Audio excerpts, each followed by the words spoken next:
General Hospital spoilers update for Friday, September 26th reveals that Michael Corinthos's fury will be unleashed at Drew Kane. Jason Morgan will also end the suspense, while Tracy Quartermaine snaps at Monica Quartermaine's sister, so there'll be a lot happening in Port Charles. At the church where Drew just barged in, he'll want to speak in remembrance of Monica Quartermaine. Drew will no doubt enrage Michael and cause a scene, but Tracy might shut everyone up and finally make her own speech instead. After the service, Drew will vent to Martin Gray and make a vengeful promise, so he may reiterate that he won't be cut out of Monica's will.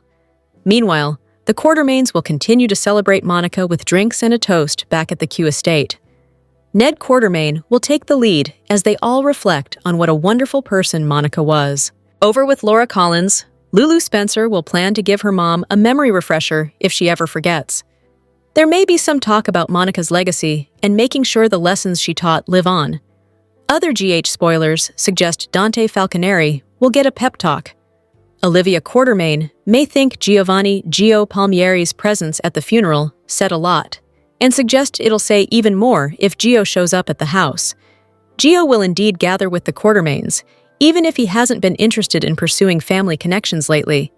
There'll be a moment when Gio pushes Jason to end the suspense and finish a story, so he may let his guard down a bit.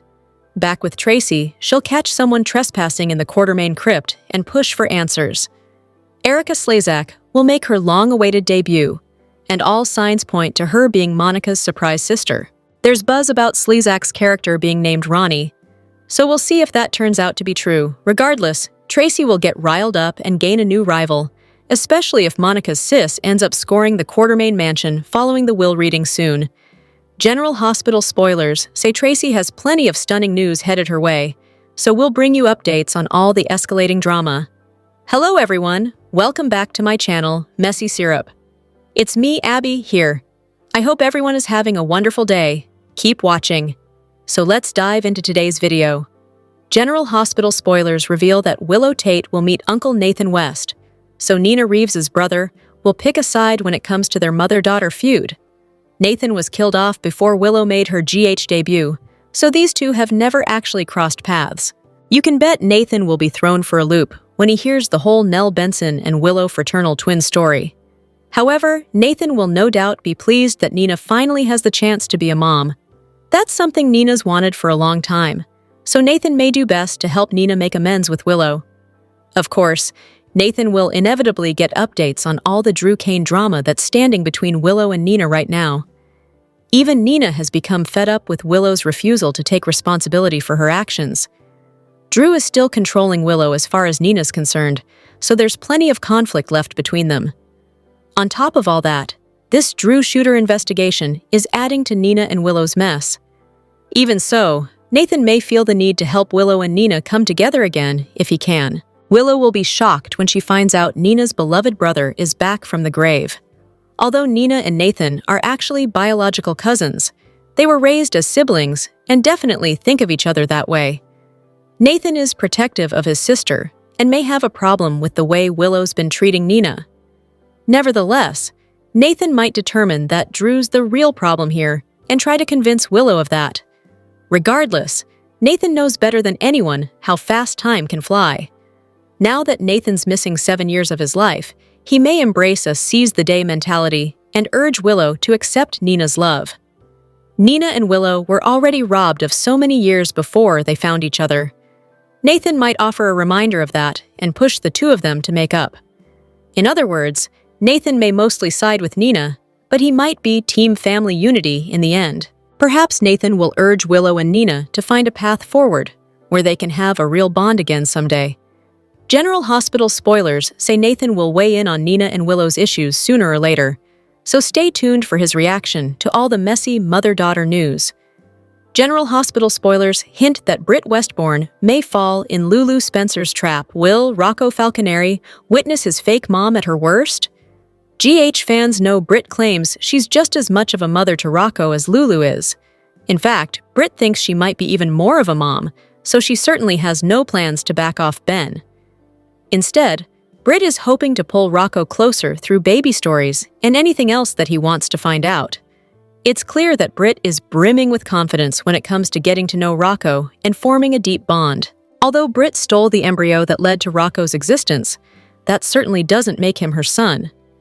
Britt forced her way into being a surrogate of sorts, but she has no right to act like Rocco belongs to her at all. However, Britt was all smiley and sweet when she chatted with Rocco at Bobby's. Rocco is seeing this gentle image that Britt wants to project, rather than an accurate representation of who she really is. The Britt who threw insults and threats in Lulu's face is perhaps the one that Rocco needs to meet. At least that's how Lulu may feel about the situation soon. Lulu warned Britt to stay away from Rocco, but there's no chance of that happening. Britt will no doubt make more attempts to connect with Rocco and try to stick to him like glue. At some point, Lulu may decide she's done putting up with Britt. Maybe Lulu will determine that the best way to shut this down is to just show Rocco who Britt truly is behind closed doors. If Rocco had witnessed the confrontation between Lulu and Britt up in the room above Bobby's, he probably would have turned against Britt right then and there. It's tough to believe Rocco would want Britt downplaying Lulu's mother status and claiming Lulu's son for herself. Lulu's best bet here may be to set a trap for Britt, one that leads to Rocco seeing, or at least overhearing Britt at her worst. Rocco may witness another outburst from Britt and want nothing to do with her if it's nasty enough. Britt's character growth seems to have gone right out the window since she came back, so she could use a wake-up call about her behavior. General Hospital spoilers say Rocco may make some updates to his perspective when it comes to Britt, so stay tuned for any bad news headed her way. General Hospital spoilers for Friday, September 26th reveal that a crypt trespasser will get busted while Drew Kane makes an angry vow. This will also mark Erica Slizak's first episode, so here's what GH fans can expect in Part 2 of Monica Quartermain's memorial event. Now that Drew has crashed the funeral, there'll be plenty of tension in the church. Tracy Quartermain and Michael Corinthos may take the lead on putting Drew in his place. Once Drew gets thrown out, or at least faces backlash, he'll complain to Martin Gray. Drew will vow to stop at nothing, presumably when it comes to going after Monica's will and getting what he feels he's owed. After the service wraps up, Ned Quartermain will lead a toast back at the Quartermain mansion.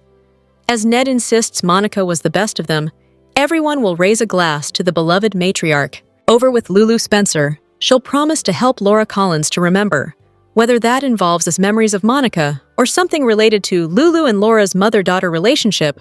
Laura will smile as she strikes a deal. Next, Olivia Quartermain will keep herself busy in the kitchen, but she'll continue to fret over Tracy. Dante Falconeri and Olivia will compare notes as Tracy ultimately heads to the crypt for some time alone. However, Tracy won't be alone after all when she arrives. After Tracy spots an intruder, she'll demand to know why the hell they're trespassing.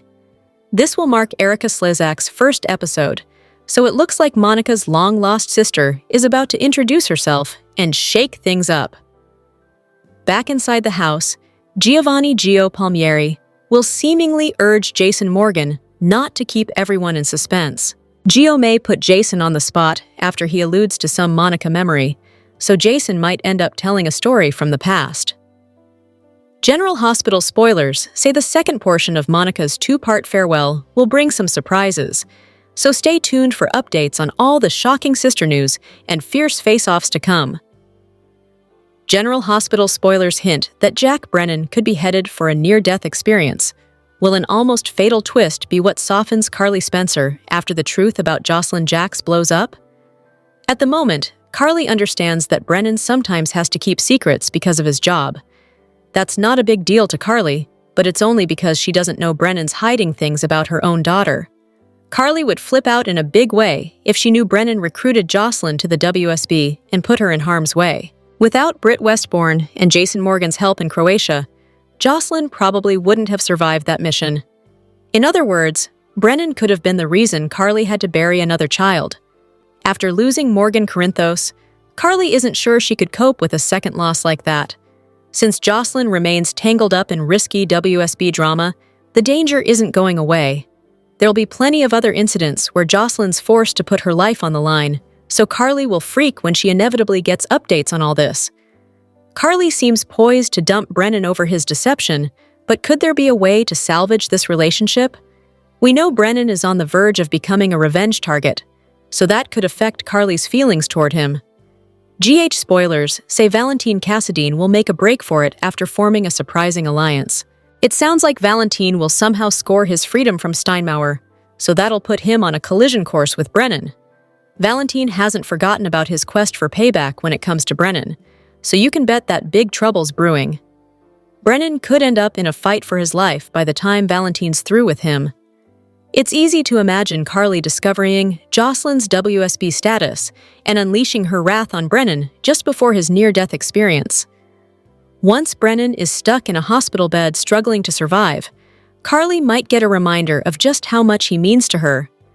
That could help Carly at least consider forgiving Brennan if she almost loses him and has to rethink where things stand between them. Bottom line, General Hospital spoilers say Carly has some disturbing news ahead of her when it comes to Jocelyn, but Brennan's revenge target status could be a factor in the story too. Here's your General Hospital recap on what happened in Port Charles today, Thursday, September 25th, 2025. At the Q Mansion, Ned stood in the foyer looking at a picture of Monica. He fondly recalled a conversation with her from around the time of their affair. Olivia joined Ned. The two shared a private moment of grief before Chase, Brooklyn, and Dante arrived. Saying he had to talk with Michael, Chase left for the church. As the others readied to leave, Tracy came down the stairs, seemingly prepared to say goodbye to Monica. In his room at the hospital, Drew sat in a wheelchair and was struggling with his tie when Martin arrived. As Martin fixed Drew's tie, Drew told him that he was going to his mother's memorial. Martin tried to get Drew to reconsider his unwise decision, but Drew claimed not to care what his family thought of him or if they didn't want him there. Regardless of how things ended between Drew and Monica, he said she was his mother, who accepted him the minute she found out he was Alan's son. He claimed to regret not returning the last call he got from Monica, and for losing sight of how important she was to him. He adamantly declared to Martin that he was not going to let his anger for his family stop him from saying goodbye to his mother. Martin said he wasn't questioning Drew's right to be at the funeral, but did question if it was what Monica would have wanted. Drew was confident she would have wanted him to be there, and that they would have reconciled if they'd had more time. He felt she would not have called if she'd given up on him, believed they loved each other, and said she was the only mom he ever knew. After fondly recalling a couple of special moments with Monica, Drew's mood switched back to anger. He maintained that the Qs kept him from Monica, but he wasn't going to let them keep him from her celebration of life, and he was not going to let Jason pretend like he was Monica's only son. Martin pointed out how angry Drew already was and told him to ask himself, is showing up at that church really about Monica, or is it just another way for you to screw with your family? Elizabeth arrived at the church early to see if Jason needed help with any last-minute details. As they talked, it was mentioned that Sonny and Carly would not be at the funeral. Jason lamented the pain he caused Monica by choosing to stay away from the family for so many years. Elizabeth felt that everything in the past made living with the Quartermains for the past year that much sweeter for Monica. Laura hugged Jason and offered her comfort when she came into the chapel. She let him know that her mother was unable to attend because she was sick with a bug and unable to travel. Laura recalled when her mother and Monica made peace with one another, and in the end, her mom thought of Monica as a friend, despite all their past differences. Guests continued to arrive. Lulu hugged Michael and talked about what an extraordinary woman his grandmother was. Stella and Portia expressed their condolences and warm thoughts to both Jason and Michael. Jason greeted Lucy and Felicia. Felicia talked about how much she enjoyed visiting with Monica at her house. She appreciatively said, "When Maxie had her heart surgery, it was Monica's hands that gave my daughter new life." Lucy rambled in her self-centered style, but eventually said that Monica was a brilliant doctor whose family mattered more to her than anything else. Back in the chapel, Lulu talked with Laura, who'd been asked to speak during the service. Laura said that she and Monica had been through so much together, but recalled a specific memory of speaking with her while Monica was recovering from surgery in the hospital. In the foyer, Gio arrived and asked Jason if it was okay for him to be there. Gio said he wasn't there as a member of the family, but was there for Monica, who welcomed him before even knowing he was actually part of the family. As they were talking, Dante and Brooklyn walked in. Jason left them to talk. Dante welcomed Gio to come in and sit with them, but he politely declined. After Gio walked into the chapel, he went directly to Lulu and hugged her, which was hard for Brooklyn to see. Dante felt that Gio being there was progress. Ned, Olivia, and Tracy arrived. Tracy paused at the doorway to the chapel. After seeing Stella, who gave her a reassuring nod, Tracy found the strength to go in. They all sat, ready for the service to begin. Ned began the service to honor Monica Bard Quartermain. He said Monica was very specific about not wanting her funeral to be a sad occasion, but one where friends and family gathered to remember her and celebrate her life. He spoke of his gratitude for the years he had with Monica, and how she was the anchor of the family. As Ned went on, Tracy and Olivia each recalled a key memory with Monica. Everyone was taken aback when Ned revealed Monica had written a final note she wanted read. "To my dear friends and family, it said, and thank you for being a part of my life. I have so many beautiful memories of all of you, and I hope you do too. Please share them with each other and be happy. I'm sorry to leave you, but I've had a wonderful life that I truly loved, just as I love all of you." Elizabeth was next at the podium. She talked about her grandmother, Audrey Hardy, being a colleague and close friend of Monica's, as well as how amazing she was at the hospital. As she spoke of Monica's love and compassion, she recalled the memory of finding out Monica knew about Jake. Laura spoke next. She shared that she met Monica when she was 15 and a candy striper at the hospital. As she went on to talk about the family and Edward's respect for Monica, Tracy recollected a supportive conversation she had with her after Edward had a heart attack. Laura was the first to really talk about how much Monica had lost in her life. Her son, AJ, her 2 daughters, Emily and Dawn, and her husband, Alan. She said Monica's losses, alongside her battles with breast cancer and alcoholism, served to deepen her compassion for others. As Laura continued to speak, Felicia remembered visiting with Monica when she was battling breast cancer and giving her a homemade card from Maxie. Laura said she would miss Monica with all of her heart, but knew she would live on in her family and in her legacy at General Hospital. When it was Tracy's turn to speak, she found it too difficult to move from her seat and didn't feel she could do it. Ostensibly, to buy Tracy more time, Lucy impulsively got up to speak. Lucy said, over the years, she and Monica had been called acquaintances, rivals, and most probably enemies. She claimed to have a unique perspective on Monica Quartermain, however, and felt everyone should know it. Some of the attendees looked mortified and worried about what they were about to witness. At first, Lucy talked about how amazing it was to work with Monica for the nurses' ball.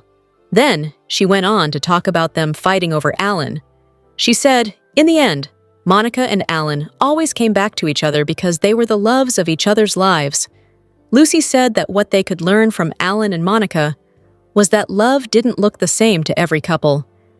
She said they all knew true love when they saw it, which led Dante and Lulu to look at each other from across the aisle. Finally, Lucy said she wasn't happy Monica was gone, but was happy she and Alan were back together again. When no one else moved to speak, Jason went to the podium. It seemed to hit Gio a bit when Jason said Monica took him in as a baby and became his mother. He talked about the faith and trust Monica had that he would find his way back to her. As he said he did just that, he flashed back to Monica telling him, "No matter what has been said in anger, you are my son, and I love you very much." Jason lamented the time he wasted not understanding that Monica loved him for who he was. He felt she loved everybody in her family unconditionally. After he thanked everyone for being there, he turned back to the coffin, looked up, and reflected, "I don't think I said it enough, but I love you, Mom. I love you." After Jason sat back down, Tracy, who still didn't want to speak, told Michael the family wanted him to be the last one to talk. Michael thanked everyone for coming. He shared that no matter how busy his grandmother was, she always made time for him throughout his life, and always made time for his own kids as well. He considered himself lucky to have spent so much time with Monica over the past few years. and felt she would never be gone as long as they remembered her. Michael concluded by inviting everyone to help remember and celebrate Monica by joining them back at Monica's house. The reverent moment was interrupted when Drew threw the doors open to the chapel and stared down Michael and others as if he were ready for a fight. Here are your General Hospital spoilers for Friday, September 26, 2025. Drew's arrival at Monica's funeral drives up the tension, but the family still gets through it and takes the day of memories back to Monica's house. Brooklyn is thrilled when Gio returns to the Quartermain mansion and joins in on the bittersweet day. Jason tells stories from the 30 years he remembers being Monica's son, something Gio seems to enjoy. Ned, Olivia, and Brooklyn also share stories about Monica, and there are many to tell. Will we get even more flashbacks to bring back memories for us as well? As Ned offers a toast, he tells the family that Monica wasn't just one of us. She was the best of us. Lulu and Laura also go back to Monica's house, where Lulu tells Laura all about her time living with the Qs and Luke when she was a teenager, and Laura was catatonic. Monica was like an aunt to her, and sometimes even a mother, insisting that she get a summer job and do well in school. Tracy managed to make it through the service at the church, even if she had to look at Drew. Later in the evening, while Olivia cooks, she goes to visit the family crypt and say one final goodbye to Monica. She sees a strange woman there and demands to know why she is trespassing. Could this woman have anything to do with the letter that Marty found in Drew's living room this past summer? He also made a phone call to someone and asked them to come to town for the funeral. Who could this woman be? Martin gets Drew back to the hospital, where Drew insists that he will stop at nothing to make sure he is not left out of Monica's will. For some odd reason, he seems to think he is entitled to something. Can Marty talk sense into Drew? Are there more crazy things that Drew has planned that involve Willow and Michael? General Hospital recap for Thursday, September 25th, reveals that Drew Kane stole the show at Monica Quartermain's funeral after Tracy Quartermain canceled her speech. At the church before the memorial service, Elizabeth Baldwin came early and gave Jason Morgan a hug, along with some extra support. Michael Corinthos was also at the church making preparations, so Elizabeth was glad Jason had him to lean on too.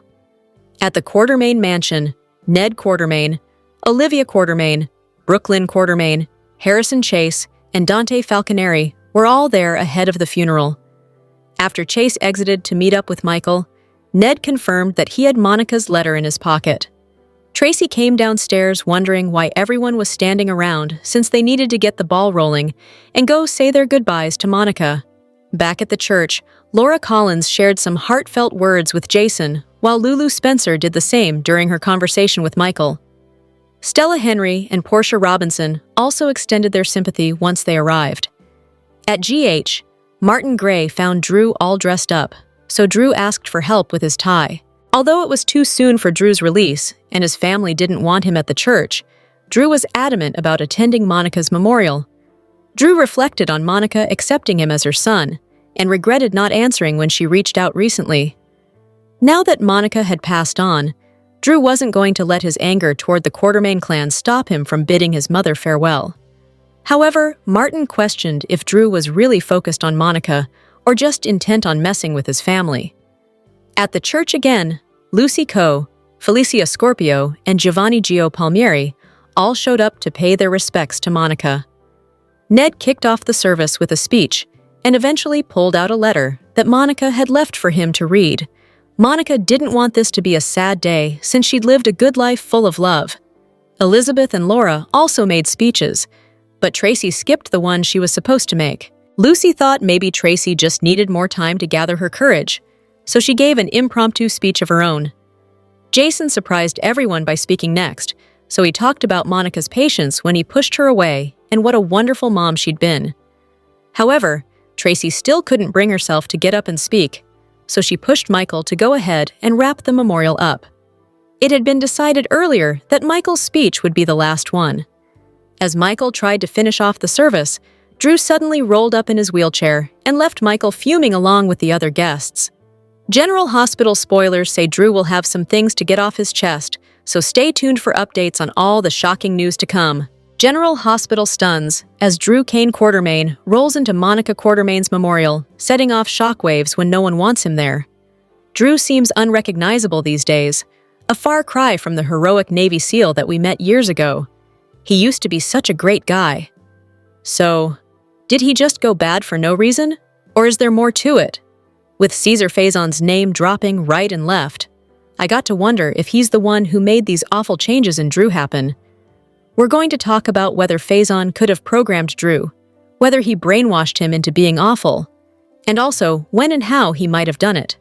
So obviously, we're still waiting, all of us, to see if Faison is back to General Hospital.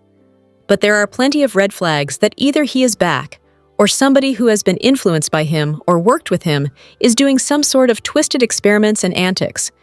The same kind of things that Britt Westbourne and Nathan West's dad did for years on General Hospital. As for Drew, he was such a good guy for so long, and now he's like a lump of stinky cheese that nobody wants around. Do you remember when it was exactly that Jason Morgan's twin went bad? I do. It happened towards the very end of Drew's prison stay in Pentonville. It's been almost exactly 2 years in September since Drew was beaten nearly to death while behind bars. And it looked at the time like maybe Cyrus Renault had set him up.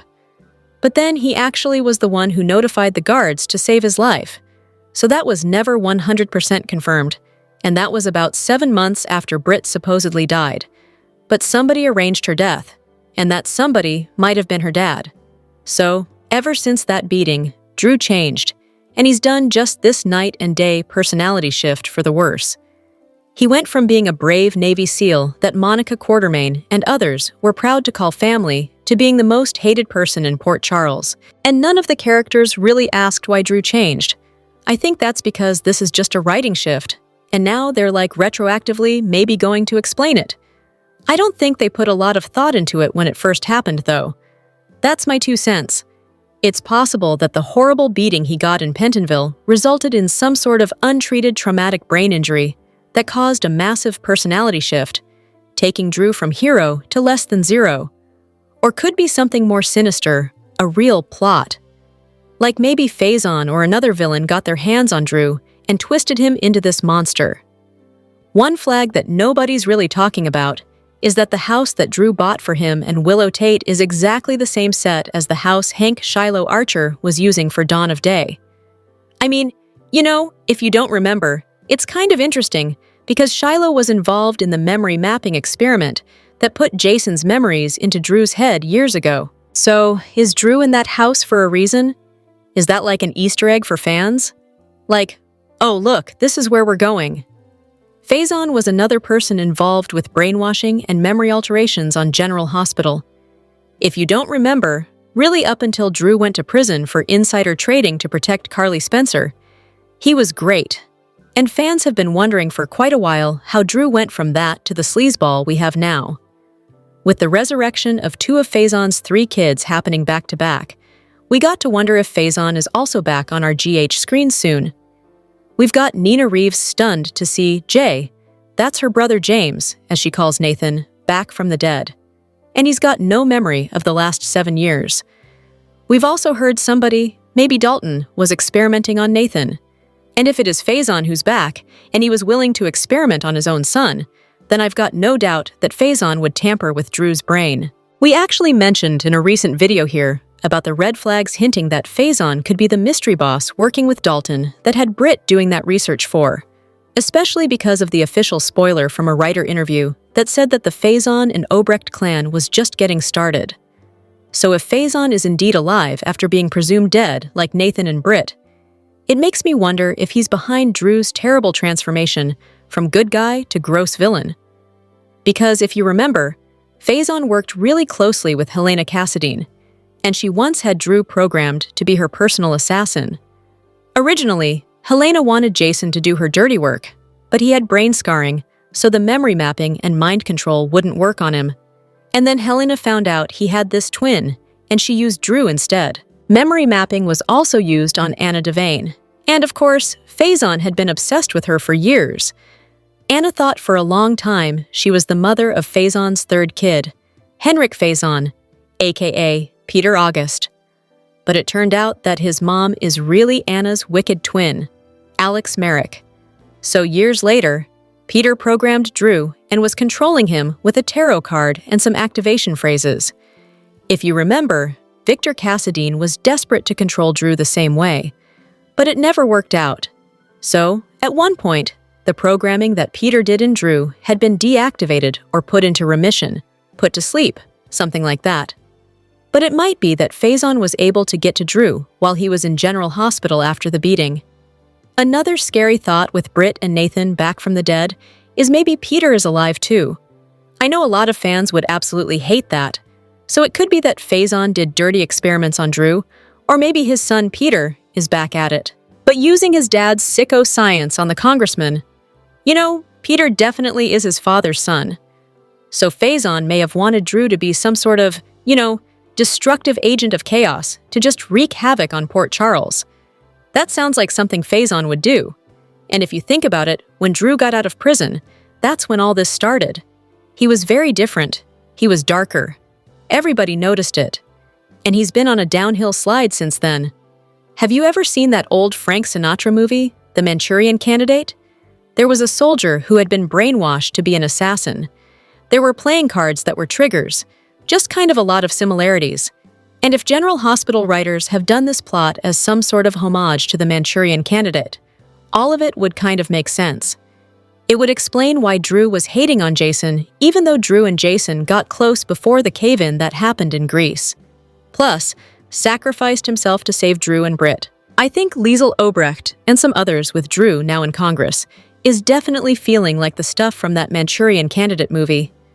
And if it is, Faison could absolutely be behind it. A recent cascade of shocking events in Port Charles has sent shockwaves through the community, centering on a mysterious delivery to Dr. Britt Westbourne and the confirmed resurrection of a beloved character. These intertwined mysteries promise to unravel long-held secrets and reshape the town's most critical alliances. The intrigue began when Britt Westbourne discovered a thoughtfully wrapped package in her room, containing her essential medication. Accompanying the life-saving delivery was a simple card urging her not to miss her doses, signed with a solitary, enigmatic C. This has ignited rampant speculation among residents and viewers alike. The most prominent theory points to Britt's notorious and manipulative father, Caesar Faison, long believed to be deceased. Given that soap opera deaths are often temporary, and Faison's brain was famously preserved, a clandestine return is a leading possibility. Could this be a twisted gesture of fatherly concern from beyond the grave? Other theories suggest the involvement of the equally cunning Cassadine family, whose history of elaborate schemes makes them prime suspects. Compounding the mystery is the astonishing reappearance of Nathan West, Britt's half-brother, who was presumed killed in the line of duty in 2018. A recent car accident victim brought to General Hospital has been positively identified as Nathan through irrefutable DNA tests and fingerprint analysis. His timely return raises immediate questions. Is he connected to the mysterious C? Could he be acting on Faison's behalf? A more far-fetched but compelling theory even posits that Faison's consciousness has somehow been transferred into Nathan's body, which would explain both his miraculous survival and the cryptic signature on Britt's note.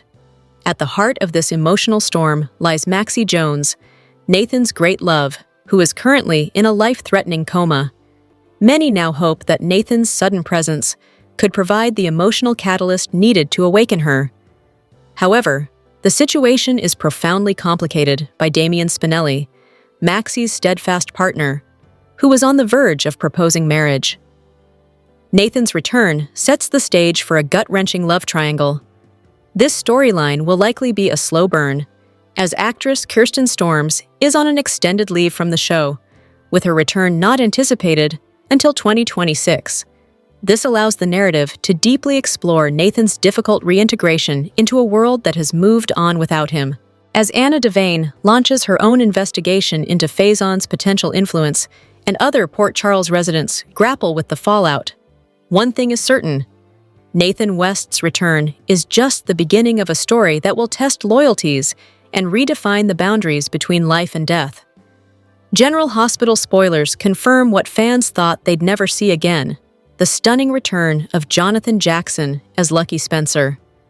The news has sent shockwaves through the fandom, reigniting old emotions and sparking excitement across social media.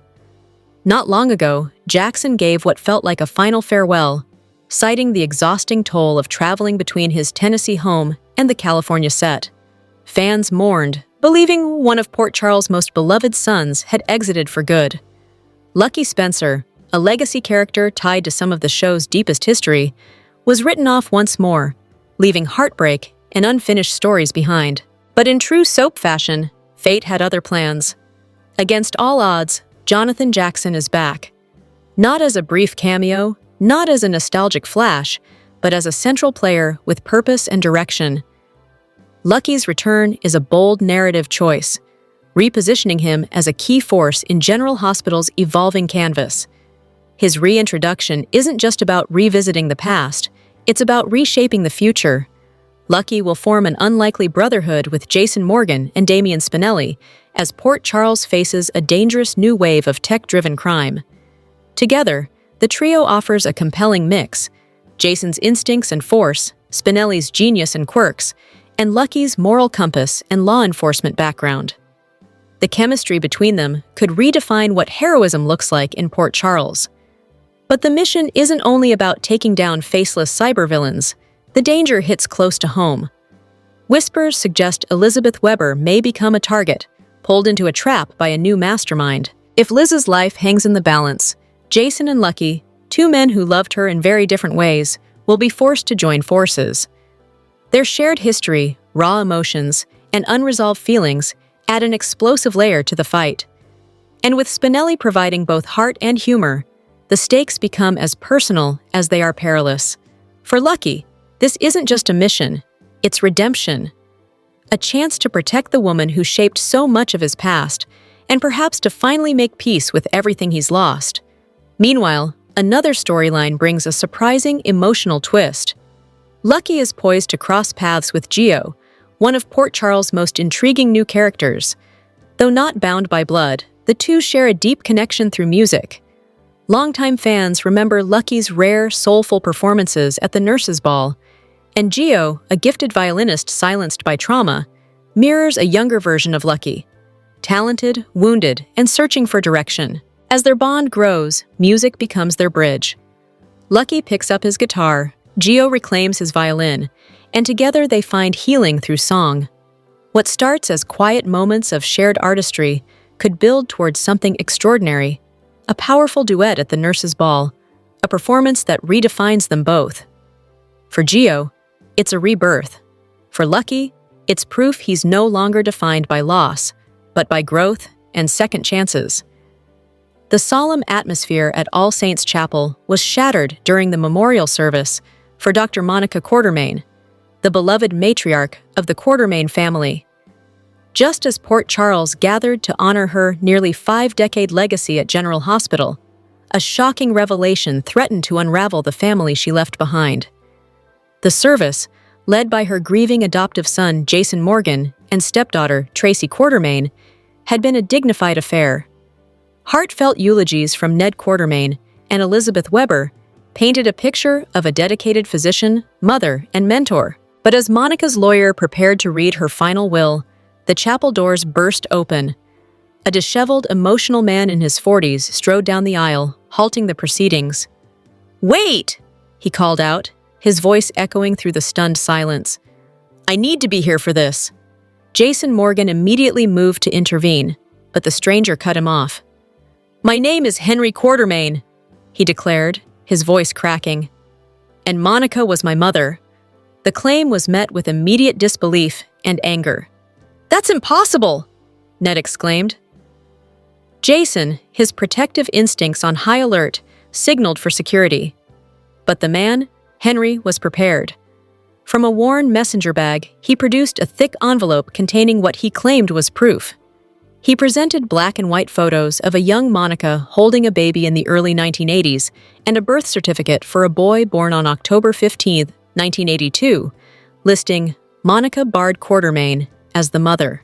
The date resonated with longtime family members, recalling a turbulent period when Monica was separated from her husband, Alan.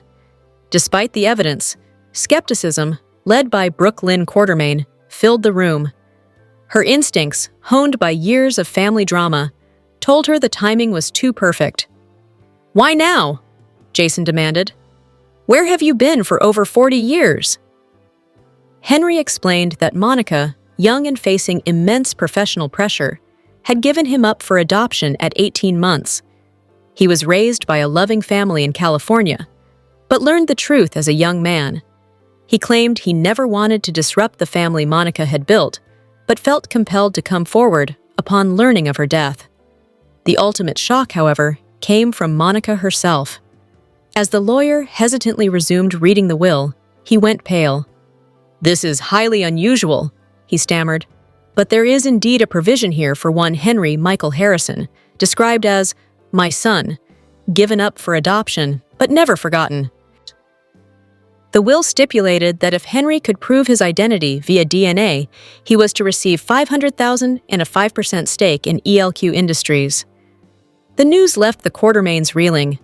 While most family members began to offer tentative acceptance, Brooklyn remained convinced he was a con artist. As Henry began to integrate himself into the family, she vowed to uncover the truth, setting the stage for a battle that will test the very foundation of the Quartermain legacy. General Hospital spoilers reveal a seismic shift is about to shake Port Charles, and it all begins with Drew Kane. After arriving at the Quartermain mansion, Drew discovered a sealed envelope in Monica's handwriting, an envelope that looked like it had been waiting for the right moment to surface. Monica wasn't one for letter writing unless it was something life-altering, and the second Drew held it in his hands, he knew this was one of those moments. Sitting alone in the quiet living room, Drew opened the letter, his hands trembling.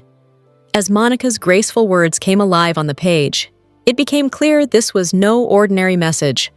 Monica confessed to holding on to a devastating secret for years, something Alan had revealed before his death, something she had vowed to protect until the time was right. Drew wasn't just Jason's twin, not just the man scarred by Helena Cassadine and Shiloh's manipulations. He was also a father. Years ago, a child had been born of circumstances so tangled and painful that Monica and Alan tried, and failed, to trace them. Only recently had a private investigator uncovered the truth. That child had grown up in Port Charles, close to Drew, someone he knew, someone he trusted, someone he never imagined was his own flesh and blood. By the time Drew reached the part of the letter where Monica revealed the name, his world shattered. The revelation, whether Jocelyn Jacks, Brooklyn Quartermain, or another familiar face, left him broken, sobbing into the letter as grief, betrayal, and love collided. Monica had done what she thought was best, but for Drew, the weight of years of lies and secrecy came crashing down at once. And just as Drew tried to steady himself, the door creaked open. Jason, Michael, or Brooklyn entered, only to find Drew crumpled on the couch, clutching Monica's letter, his face wet with tears. One look at him said it all. Something monumental had been unleashed. Leslie Charleson will get a fitting tribute as the Port Charles community comes together for Monica's farewell. Olivia Quartermain will be back on screen as she mourns with Ned Quartermain, who'll have a letter to read from Monica. Since Monica was ill and knew this day would come sooner rather than later, she was prepared for her demise, and no doubt had some words of wisdom she wanted to pass along. After Ned takes a moment to admire Monica's framed photo, he'll read her letter and eventually talk about why they've gathered to honor her. Brooklyn Quartermain won't be sure if she'll ever be ready to truly say goodbye, but at least Monica's memory will live on in all their hearts. At one point, Tracy Quartermain will come downstairs looking hungover and will ask what everyone's standing around for. Since Tracy left it up to the cards to decide whether she'd come home from Atlantic City, Ned will obviously get the outcome he wanted. There'll be some special moments in the Quartermain mansion ahead of Monica's service, but it'll ultimately be time to head to the church. Jason Morgan has been struggling to deal with Monica's passing, so more emotional moments are on the way for him.